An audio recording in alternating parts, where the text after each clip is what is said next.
It's Cinemassaker's Monster Madness. The Giant Claw starts out like a typical 50s monster movie. It follows a pilot who sights an unidentified flying object.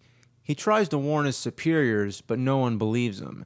Soon, there's planes missing and a giant claw mark. It builds tension fairly well. The acting's okay for this kind of genre. It's an overall decent movie until about 20 minutes in when you see the monster. Unbelievable. Is that not the worst looking monster you've ever seen? Supposedly, Ray Harryhausen was considered to do the effects, but the producers decided to cut the cost. A special effects studio in Mexico ended up doing it, but they must have been playing a joke. I can understand they didn't have a lot of money. They had to make a cheap marionette. But did they have to give it big old goofy eyes, flaring nostrils, and a mohawk? You can't make something this laughable by accident. There's a lot of fake miniatures and overuse of stock footage, but sadly, those are the more credible parts. In that first shot, you're not even paying attention to how bad the plane looks. You're so overwhelmed by the bird. Even in the 50s, this looked bad. The poster didn't even show the bird's head. But what makes it so funny is that the rest of the movie takes itself so seriously. None of the actors knew what the monster would look like. They just had to use their imagination. Supposedly, Jeff Morrow went to see the premiere in his local town, and as soon as the bird appeared, the audience roared with laughter. Rumor has it he left the theater embarrassed and went home and got drunk. And he did a good job with the role, but his efforts are all ruined because of that silly bird.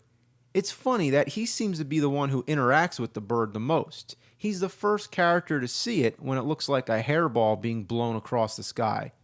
But all through the movie, he has so many encounters with it. It makes you think this guy really has a thing for giant birds.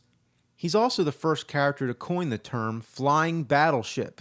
That's how he first describes the bird, a saying that really catches on. Not that it was a battleship. Something as big as a battleship. Like we're hitting a battleship with a slingshot. A bird as big as a battleship. Bird as big as a battleship. A flying battleship. Flying battleship.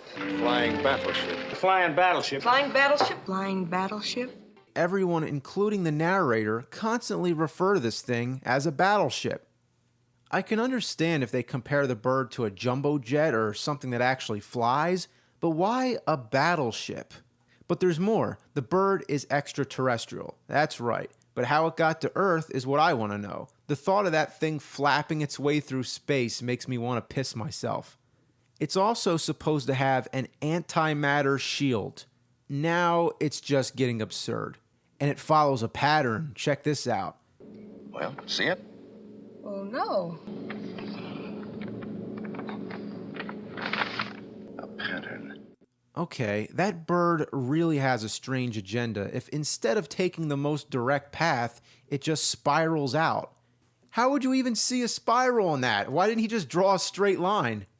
So, we have a goofy-looking bird that comes down from space in an antimatter shield flying in a spiral. It's pure genius.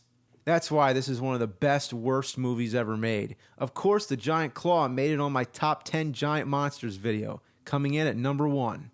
If I could own one prop from any movie, I'd want to have the Giant Claw puppet. Does that thing still exist? I want to know. I would gladly buy it so I could hang it from the ceiling in my living room. At least I'd like to see it in person or just see a picture of it today. I wonder what the scale of it is. I really do. Please, somebody tell me, where is the Giant Claw?